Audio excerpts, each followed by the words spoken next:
Will the House please come to order and members kindly take their seats? Welcome back from our recess on Friday, May 30th. It's 3:43. We have two bills to take up during this block of time. The first is Senate Bill 127, which is our housing bill. And we will finish on House Bill 321, which is the miscellaneous cannabis amendments. With that, member from Poultney, can you please offer us a motion to suspend our rules to take up for immediate consideration, pending its entry on the notice calendar, the Committee of Conference report on Senate Bill 127, which is an act relating to housing and housing development? Madam Speaker, I make a motion to suspend rules in order to take up for immediate consideration, pending entry on the notice calendar, S-127's Committee of Conference report. The member from Poultney moves that we suspend rules to take up for immediate consideration, pending its entry on the notice calendar, Senate Bill 127. Are you ready for the question? If so, all those in favor, please say aye. Aye. All those opposed, please say nay. The ayes appear to have it. The ayes do have it, and you have suspended rules to take up Senate Bill 127 for immediate consideration. Senate Bill 127 is an act relating to housing and housing development.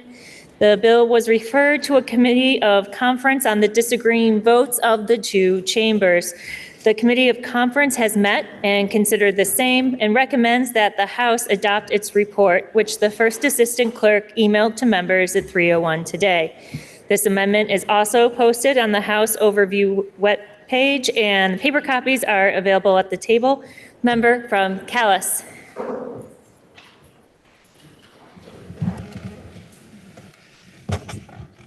Madam Speaker, so the House passed S-127, the Omnibus Housing Bill, last week and sent it to the Senate. And the Senate asked for, as you just indicated, a committee of conference. Your House conferees are the representative from Coventry, the representative from Woodstock, and myself. The conference committee met for the last 3 days this week in discussions I think I would characterize as not boring.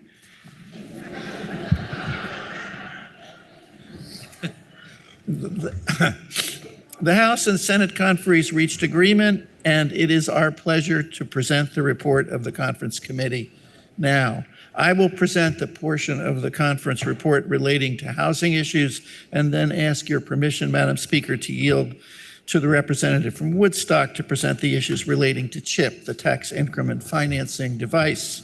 I'll be brief on the issues which have not changed, focusing only on areas where the compromise consensus report has substantially changed the text. Section 1, the Vermont Rental Housing Improvement Program, or VHIP, is unchanged. Section 2, the Manufactured Home Improvement and Repair Program that gives grants to mobile home parks, is unchanged. The Section 3, the Infrastructure Sustainability Fund run by the Vermont Bond Bank, it provides quick and relatively easy infrastructure financing that will benefit smaller projects. It is unchanged.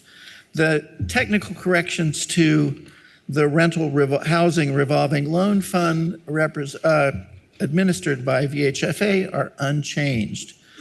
The Residential Universal Design Study Committee has been omitted for now, pending further clarifications of related efforts and committees. Section 6, the Housing and Residential Services Planning Committee concerning housing for individuals with development disabilities remains unchanged. Sections 7 through 9 of the bill improve the rental database. They are unchanged. Section 10 remains unchanged, still requiring a report on approaches to dilapidated or abandoned housing. Sections 11 through 14 add a citizenship and immigration status to the list of protected classes. The concept and most of the language there is unchanged. It includes provisions regarding the protected classes, protection of landlords, and documents landlords must accept The language regarding the nature of the residential rental application has been replaced with language clarifying that landlords may not require a social security number for completion of a residential rental application. Sections 15 through 17 would have limited appeals of municipal housing decisions to those who are truly able to meet the aggrieved person test. At the request of the Senate conferees, addressing that issue has been deferred to the Land Use Review Board review and recommendation, which is due to the legislature on November 15th of this year. Section 18 is unchanged. It allows towns to approve state-required bylaw amendments without hearings. Section 19 advances the due date of that Land Use Review Board study I just mentioned from January 26 to November of this year, so we can consider it for possible legislation. Sections 22 through 24 relating to brownfields are unchanged. Sections 25 and 26 create the new Community and Housing Infrastructure Program known as CHIP, and I'll return to those in a moment. Sections 27 and 28, they add technical updates on smoke and carbon monoxide alarms. Section 29 provided for a VHFA study on off-site modular housing. The problem there is that the study was not funded in the conference budget, which the governor just signed. The agency has recently indicated to us that it does not now at this time have the staffing to complete the study, so it's omitted for now. Omitted but not forgotten. Section 30, the effective dates are the same as approved by the House, except for the mention of the universal design study is omitted. So, Madam Speaker, to provide the discussion of CHIPS in the conference report, I would like to yield to the representative from Woodstock. The member from Calais yields to the member from Woodstock. Thank you, Madam Speaker. Not all roads are straight, not all roads are smooth, but when you really want to go somewhere, you take the road that'll get you there. And like any journey, we are glad to have arrived at our destination, and that destination is the creation of a tax increment financing program to encourage the development of new primary residences across rural and urban areas across Vermont. Through the House committee process, we added program details and guardrails to the Community and Housing Infrastructure Program, which ensured that it would meet the housing needs of the state without unduly exposing the statewide education fund. In the Committee of Conference, we worked with our Senate counterparts to arrive at a compromise that would satisfy both parties. We started really far apart. The Senate accepted the addition of the but-for test, though modified to exempt housing developments that have at least 15% of the units dedicated to housing households of low and moderate income. That was a major point of contention, but we maintained our position that public dollars should be used only where necessary. The Senate did not want any cap or limits on the CHIP program. We insisted on a cap. We agreed to a high cap that would support the creation of new housing that would substantially meet the needs of the state, equal to $200 million. Our Senate colleagues were looking to CHIP to fund the infrastructure needs of half of the needed new housing starts as determined by the January report by the Vermont Department of Housing on the regional housing targets. We recognize that the uptake of CHIP may be constrained by workforce needs, permitting, willing communities, and we will have a chance to review the progress through the annual reports from the Vermont Economic Progress Council. While we had proposed increment retention percentages from the Ed Fund of 60 and 80%, we went back and forth and finally agreed to 75 and 85, and I'll get to that in a minute. On two important areas, we agreed to adopt the underlying definition and rules that govern the statewide TIF program on both rules and rulemaking and improvements. We agreed to the Senate's proposal to the definition of affordable housing, and I now will get to the specific details that is in the handout that you have on the floor and also emailed to you. It's on section 20 is where it starts, tax increment financing. It doesn't have page numbers. I apologize, Madam Speaker. I'm not sure which page this is, but section 20, if you will. In the definitions, affordable housing, these are definitions the Senate proposed and we agreed to. Remember, we had mixed income housing. So this really utilizes more commonly used descriptions of affordable housing. And we said, okay. On number 11, you'll see most of everything is the same. In improvements, we really went with what is currently out of TIF state statute. And you'll see on the following page, A, the installation, construction, or reconstruction of infrastructure that will serve a public good and fulfill the purpose stated in section 1907 of this subchapter. So this subchapter is regarding the creation of new primary residences for low and moderate income households in the state of Vermont across all areas. That's very important because TIF is very expansive. So we want to make sure that those improvements are limited to support those needs. Number 14 is moderate income housing, which the Senate had defined as annual income of a household at 150% of the highest of the following, either the county median income, standard metropolitan statistical area, or the statewide median. So we agreed to their changes there. And in moderate income housing development is defined as a housing development of which at least 25% of the units. Affordable housing is 15%. Moderate housing, we said, we need a higher increment on that, so it's 25% would qualify for that higher increment. We'll get to in a minute. If we go to the next page on the purpose, 1907, you'll see one word missing, and that is the purpose of the Community and Housing Infrastructure Program. Gone is the word pilot. Okay, so we agreed to that, and we agreed to move on. On the next page, you will find under Housing Infrastructure Agreement, number 4, remember we had a requirement on housing that is a bona fide domicile in perpetuity.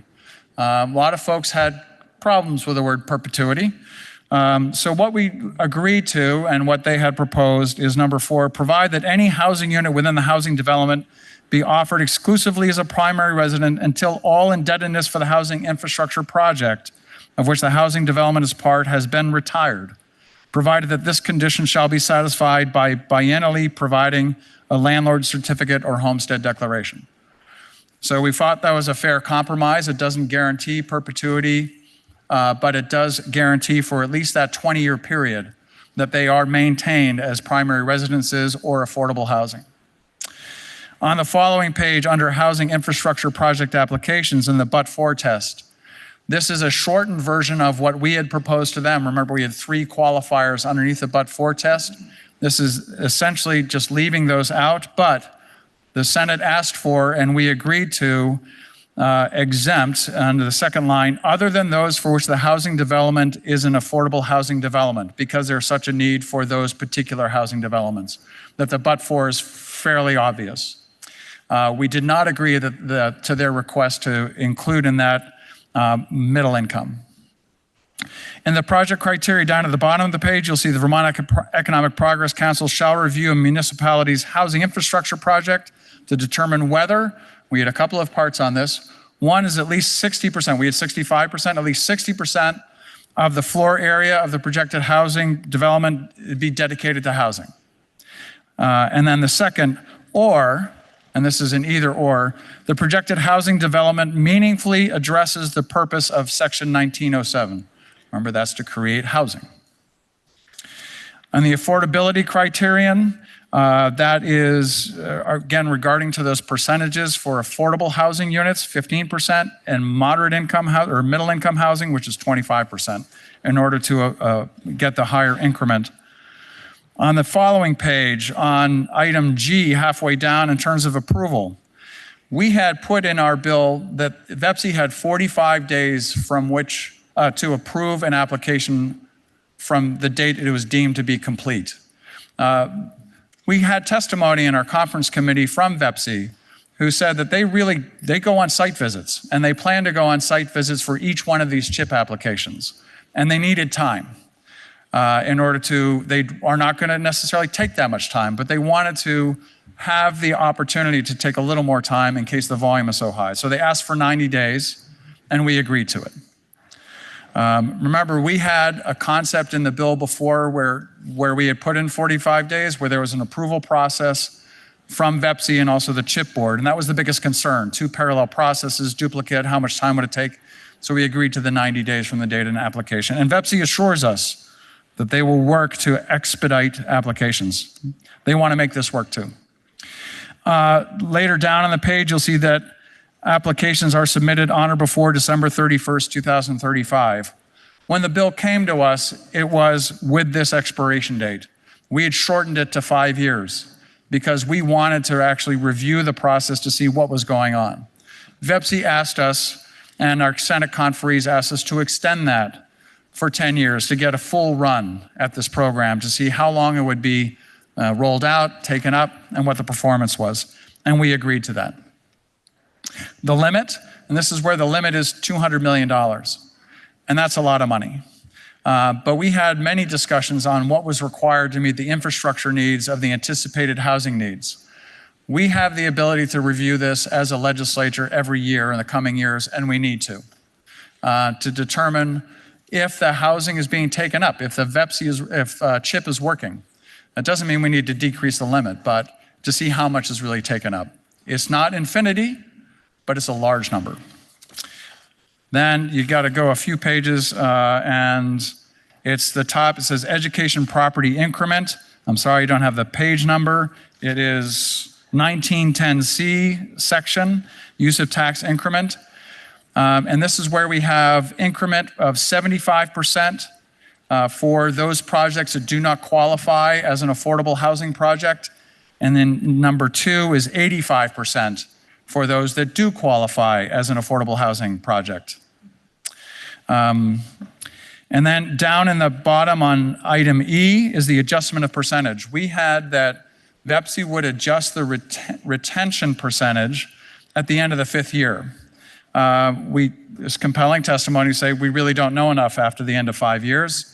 Let's make that at the end of 10 years to see how that project is performing, what the actual increment is that's being generated, what's being retained, what the repayment is. So they asked for a 10-year review, and we agreed to that. And this matches exactly what is in TIF statute currently.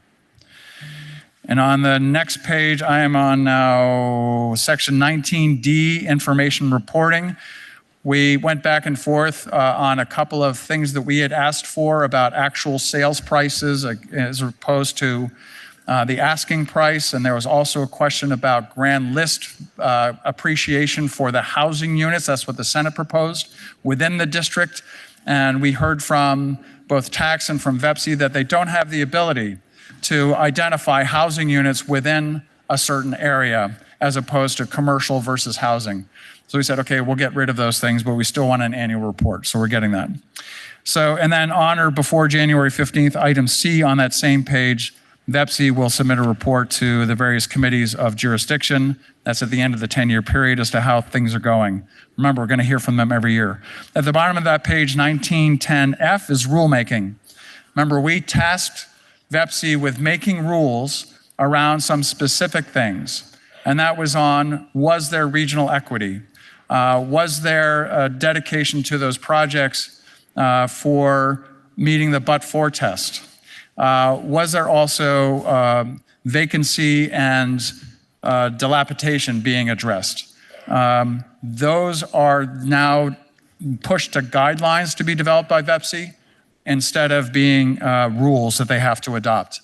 And also, they can adopt the rules that exist in TIF. I said that before, but they can do that in state statute already.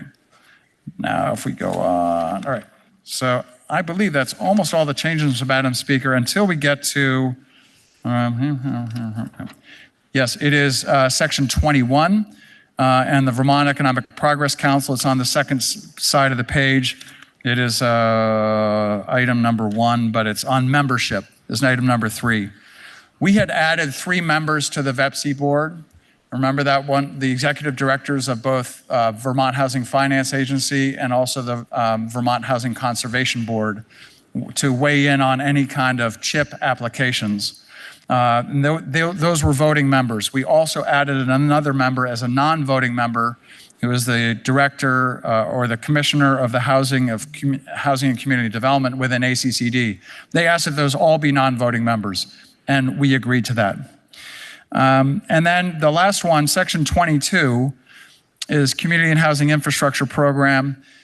We had a discussion with our Senate counterparts about whether or not to include contiguous parcels, and they were really insistent on that, and we also pushed back because we know that contiguous parcels that are already developed could then add to the amount of increment being diverted from the education fund that wouldn't necessarily have to be. So we said, if there's another contiguous parcel that gets developed at a later time, that's a separate project, a separate deal. So we're not going to include contiguous parcels in this. They said, how about a study? We said, okay, we'll look at that in the following year. So, Madam Speaker, that concludes. Oh, the one thing that is not in here because we removed it is we had proposed a sunset to the statewide TIF program, or Big TIF. We had many discussions on that until even early this afternoon. And they insisted that it be removed, and we did agree to remove the sunset on the TIF program. Again, this is one of those financing programs that we can come back and visit at a later time as a legislature. Madam Speaker, we are assured that this has the support of the governor, and we feel like this is a very good compromise on CHIP, and we ask for the body's support. I will yield to where are you from? The member from Calais. The member from Woodstock yields to the member from Calais. Thank you, Madam Speaker. We think this is a good compromise. We think it works. There are things that we let go of that we wished we hadn't let go of, Madam Speaker, but that always happens. And we think this is really an excellent way to get all of this started now. I really thank the members of the conference committee, which approved this version of S-127 by a unanimous vote. The House delegation and the Senate delegation voted in support unanimously. And so I ask the support of the House for the conference report. And I also ask that when the vote is taken, that it be taken by roll call. The member from Calais requests that when the vote is taken, it be taken by rolls. The member sustained. The member is sustained. When the vote is taken, it will be taken by roll.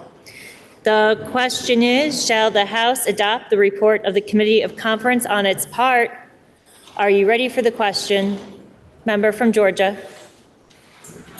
Thank you, Madam Speaker. May I interrogate the member from formerly St. Albans? Thank you. The member from Woodstock is interrogated. Madam Speaker, yes, I can see that a lot of compromises were made, and I honestly do appreciate the time and effort the negotiating group from both sides have put into this project.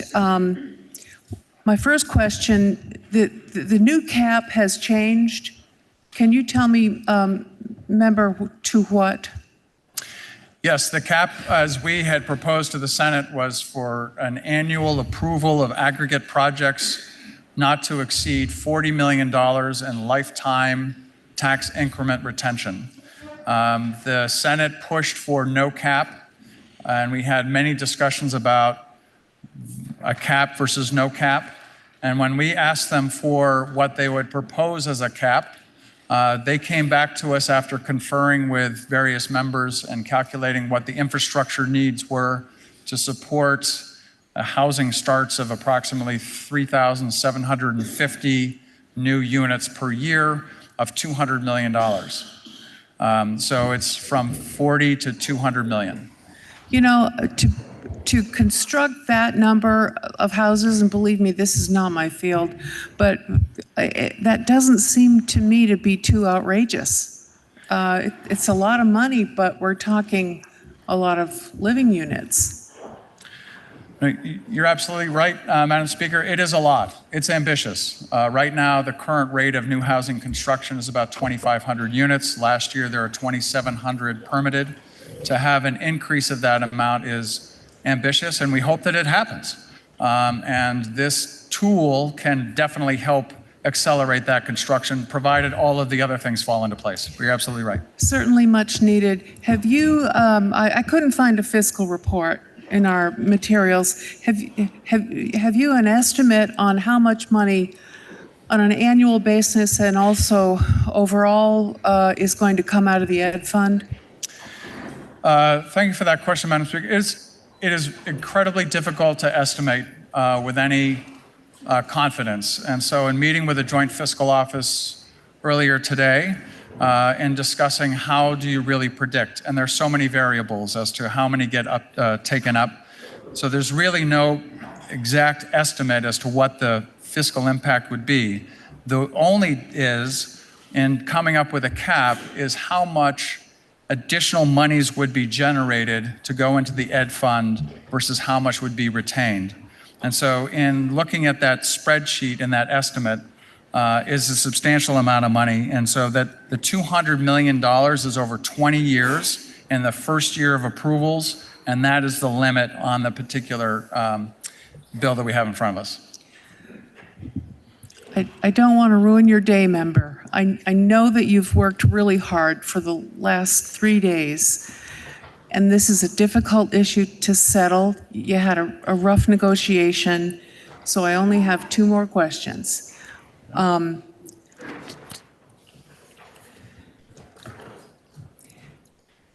Actually, I don't have any more questions. I'll leave it right there. I'm being nice, member. Thank you, Being member. nice. Thank you for your work. The question is, shall the House adopt the report of the Committee of Conference on its part? Member from Burlington. Madam Speaker, may I pose the 2 questions that the former speaker chose not to pose to the Woodstock-based presenter of sections 20 through 23? The member from Woodstock is interrogated. Madam Speaker, I recall an earlier version of this bill, there was a list of the types of infrastructure that qualified for being paid through the CHIP program. And I apologize if I missed it on reading the bill we received 30-some minutes ago. Is there still a list, or is it simply in the definitions, infrastructure projects that will further the public good? Thank you for the question, member. I'm trying to find that section of the bill. I do have it circled on my page. Yes, it is in section 1906 in definitions. At the bottom of that page is number 11, and it is item A. So that's improvements. There's 2 different things here. When the bill came to us from the Senate, it said these improvements including. So it was a non-exhaustive list of improvements, even though it listed several things that were on there. And that list was extracted from the current TIF rules, rule number 704, that you could use to pay for improvements in a TIF project, the big TIF. That list is also not exhaustive. And so what we agreed to was to make sure the improvements were limited to the project as its purpose to increase the primary residences. So there is not an exhaustive list, and there is also not a reference list. It is actually quite elegant, we think, in terms of saying improvements for the installation, construction, or reconstruction of infrastructure that will serve a public good and fulfill the purpose stated in section 1907 of this chapter. And that is really extracting that first part of it from TIF itself. Thank you. I do appreciate the elegance. One last question to fulfill, let's see, that will serve a public good. Will whether something serves a public good or not be determined by VEPSI? That is to be determined by VEPSI if it serves a public good. I cannot comment, Madam Speaker, if it is actually public good defined in statute. I am not familiar with that. It could be, but I just don't know. Thank you, member. Thank you, Madam Speaker. The question is, shall the House adopt the report of the Committee of Conference on its part? Are you ready for the question? Member from Berkshire. Thank you, Madam Speaker.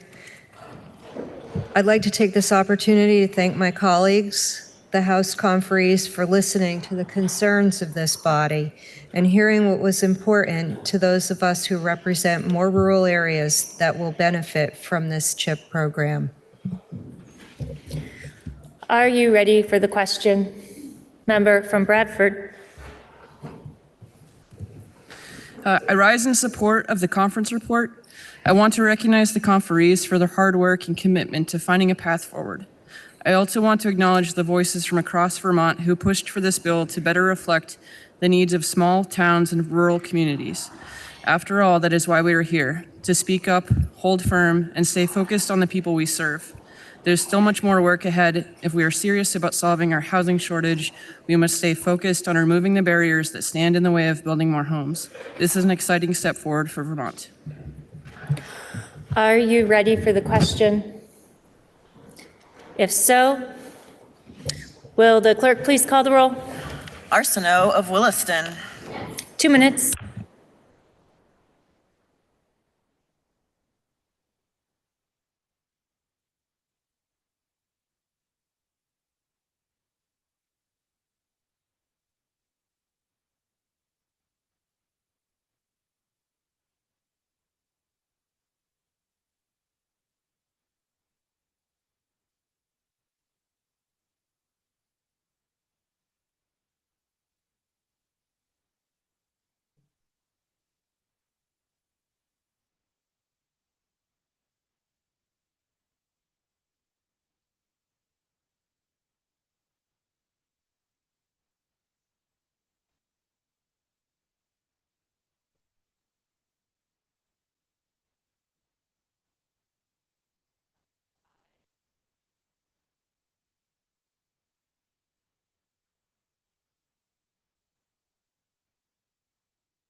Will the House please come to order? Will the House please come to order and members kindly take their seats? I would like to remind members that we are in the middle of a roll call vote. Members and guests are prohibited from using computers, phones, or any type of electronic device. Please refrain from the passing of notes and conversation during a roll call. And when the clerk calls your name, please answer in a loud and clear voice so the clerk can accurately record your votes. The question is, shall the House adopt the report of the Committee of Conference on its part? Will the clerk please continue to call the roll? Austin of Colchester. Bailey of Hyde Park. Bartholomew of Heartland. Bartley of Fairfax. Rebecca of Winooski. Byrong of Virgins. Bishop of Colchester. Black of Essex. Bloomley of Burlington. Boswell of Westminster. Bosch of Clarendon. Boonton of Berry City. Boyden of Cambridge. Brady of Williston. Brannigan of Georgia. Brown of Richmond. Burdett of West Rutland. Burker Brattleboro. Burkhart of South Burlington. Burrows of West Windsor. Byrd of Cabot. Campbell St. Johnsbury. Canfield of Fairhaven. Karis Duncan of Whitingham. Casey Montpelier. Casey Hubbardton. Chapin of East Montpelier. Charlton of Chester. Christie of Hartford. Chena of Burlington. Coffin of Cavendish. Cole of Hartford. Conlon of Cornwall. Cooper of Pownell. Corcoran of Bennington. Cordes of Bristol. Critchlow of Colchester. DeMar of Venusburg. Dickinson of St. Albans Town. Dobrovich of Williamstown. Dodge of Essex. Dolan of Essex Junction. Dolgan of St. Johnsbury. Donahue of Northfield. Duke of Burlington. Durfee of Shaftesbury. Eastus of Guilford. Emmas of Springfield. Feltus of Linden. Galfetti of Berrytown. Garifano of Essex. Woolman of Rockingham. Goodnow of Brattleboro. Ghostland of Northfield. Granting of Jericho. Greer of Bennington. Gregoire of Fairfield. Hango of Berkshire. Harple of Glover. Harrison of Chittenden. Harvey of Castleton. Hedrick of Burlington. Higley of Lowell. Holcomb of Norwich. Hooper of Randolph. Hooper of Burlington. Houghton of Essex Junction.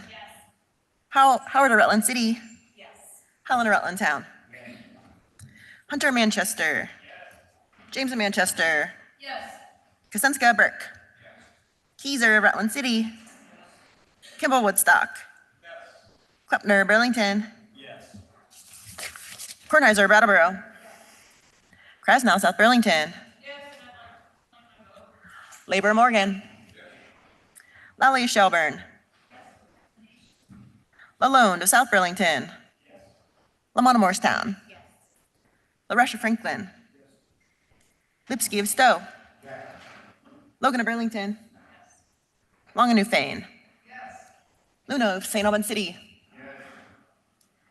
McGuire of Rutland City. Malay of Pittsford. Marcotte of Coventry. Maslin of Thetford. McCann of Montpelier. McCoy of Pulteney.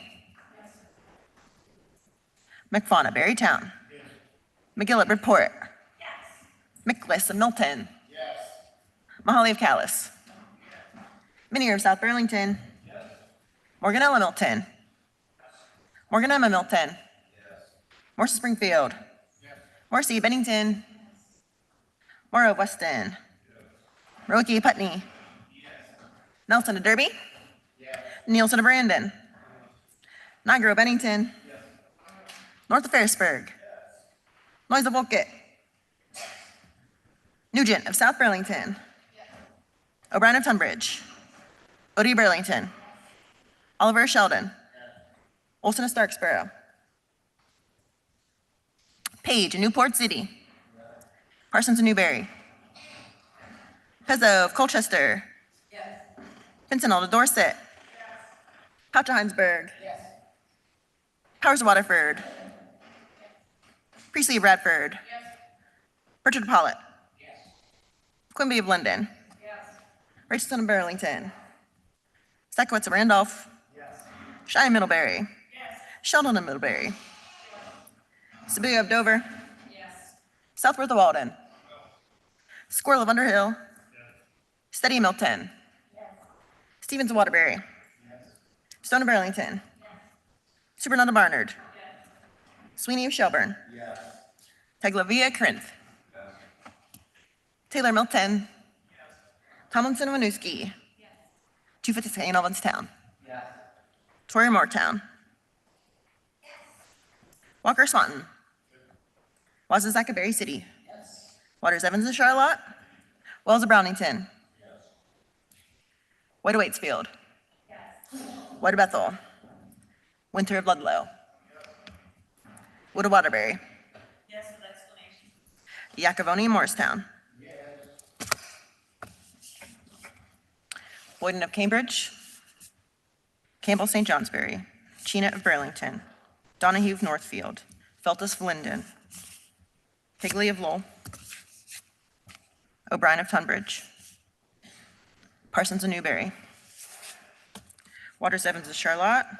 White of Bethel. For purpose of explanation, member from Fairfax. Madam Speaker, without infrastructure, there can be no more housing. Today, I'm voting yes in support of our municipalities, yes for housing, and yes for Vermont. Member from Whitingham. Thank you, Madam Speaker. S-127 gives us the chance to create the transformative housing that we need.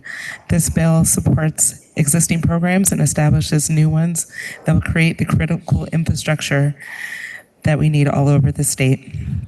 It sets us on a path for grand list growth and puts roofs over heads in a timely manner. Member from Essex. Thank you, Madam Speaker. It would have felt pointless to make investments and ease permitting without also protecting all Vermonters' rights to fair housing. This is a historic bill that brings together the efforts and the voices of all Vermonters. The builders, the investors, the young, vibrant families and small business owners who are struggling to live in this state will all benefit. Gracias. Merci. Thank you. Member from Jericho. With the passage of S-127, we have added 2 new consequential programs that will support and enable the development of significant primary housing for Vermonters. Member from South Burlington.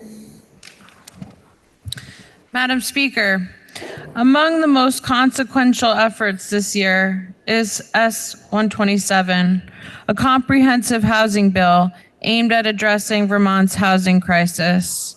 I've had a front row seat to the complexity of the issue and the collaboration it has taken to bring forward a bill that meets the moment. S-127 is structured around a simple but powerful goal: getting more Vermonters into safe, stable housing and ensuring they can stay there. Madam Speaker, S-127 is an investment in Vermont's future. It strengthens our communities and provides lasting solutions to our housing crisis. Member from Shelburne. Madam Speaker, converting outmoded properties in our communities will incentivize building new income and age-diverse housing. It will help Vermont build starter homes for young families, affordable homes for working Vermonters, and age-friendly housing for older Vermonters. It will attract investment and create new grand list value in our state. Member from Poultney. Madam Speaker, we can accomplish good things when we are willing to listen and compromise. Many thanks to the conferees for getting to yes. A job well done for all Vermonters. Member from Waterbury.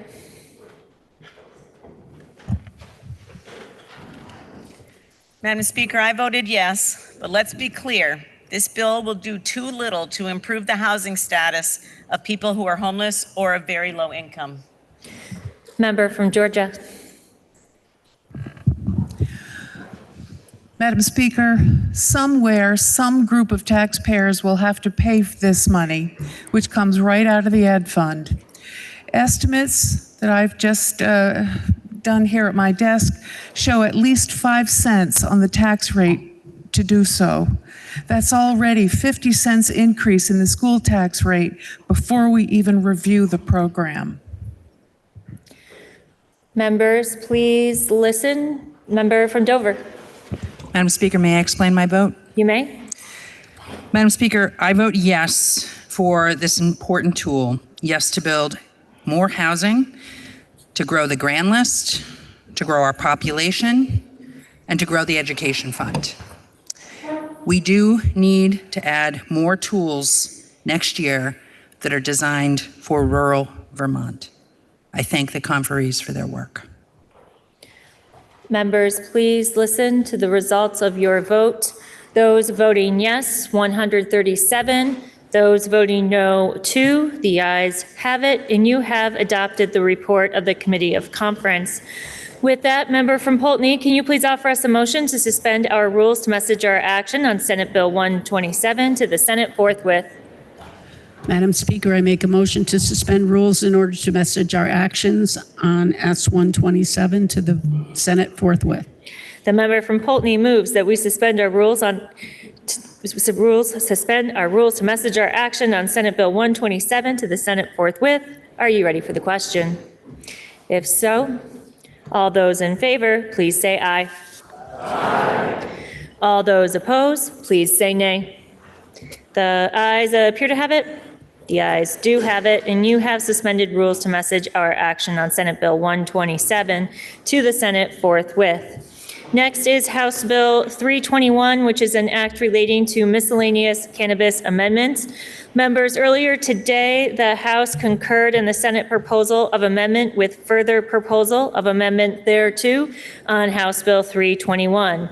And we will now consider a motion to suspend rules to immediately reconsider that vote. Member from Vergennes. Thank you, Madam Speaker. Assuring the chair that I voted on the prevailing side of the motion to concur in the Senate proposal of amendment with further amendment thereto on House Bill 321, which is an act relating to miscellaneous cannabis amendments. I move to suspend rules to permit immediate reconsideration of that motion. The member from Vergennes moves that we suspend our rules to immediately reconsider our vote to concur in the Senate proposal of amendment with further amendment thereto on House Bill 321. Are you ready for the question? If so, all those in favor, please say aye. Aye. All those opposed, please say nay. The ayes appear to have it. The ayes do have it, and you have suspended rules to immediately reconsider our vote on House Bill 321. House Bill 321 is an act relating to miscellaneous cannabis amendments. The bill passed the Senate with a proposal of amendment that is printed in today's calendar, and the member from Vergennes has offered the further amendment thereto that is printed in today's calendar.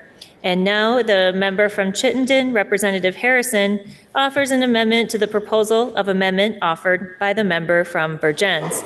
The first assistant clerk emailed this amendment to members at 3:16 today. It also appears on the House Overview webpage, and paper copies are available at the main table. Member from Chittenden. Thank you, Madam Speaker, and thank you for the consideration for the member from Vergennes for this further amendment. Essentially, what this amendment does is it takes the amendment that the member from Vergennes offered earlier today and further amends it in a fifth instance by deleting section 15A and B in the Senate proposal of amendment. 15A and B is the section that we had a little conversation about earlier today.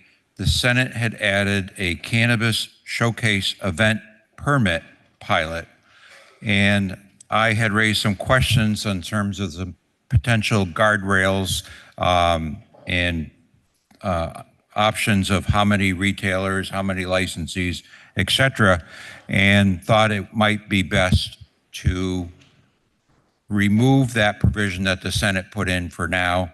If the Cannabis Control Board wanted to come back and make a recommendation next year with more guardrails into what that might look like, we could certainly consider it at that time. So again, the amendment's very simple. I appreciate the chair of House Gov Ops for working with me on this, and I ask for your support. Thank you. Member from Vergennes. Thank you, Madam Speaker. The committee heard the amendment and deliberated briefly over it and did come to a straw poll vote of 704 to vote favorably to the member from Clarington's amendment. We ask for the body's support. The question is, shall the proposal of amendment offered by the member from Vergennes be amended as offered by the member from Chittenden? Are you ready for the question? If so, all those in favor, please say aye. All those opposed, please say nay. The ayes appear to have it. The ayes do have it, and you have amended the proposal of amendment offered by the member from Vergennes. Now the question is, shall the House concur in the Senate proposal of amendment with further amendment thereto as offered by the member from Vergennes as amended? Are you ready for that question? If so, all those in favor, please say aye. All those opposed, please say nay. The ayes appear to have it. The ayes do have it, and you have concurred in the Senate proposal of amendment with further amendment thereto. Member from Poultney, can you please offer us a motion to suspend our rules to message our action on House Bill 321 to the Senate forthwith? Madam Speaker, I make a motion to suspend rules in order to message our actions on S 321 to the Senate forthwith. You have heard the motion. Are you ready for the question? If so, all those in favor, please say aye. All those opposed, please say nay. The ayes appear to have it. The ayes do have it, and you have suspended rules to message our action on House Bill 321 to the Senate forthwith.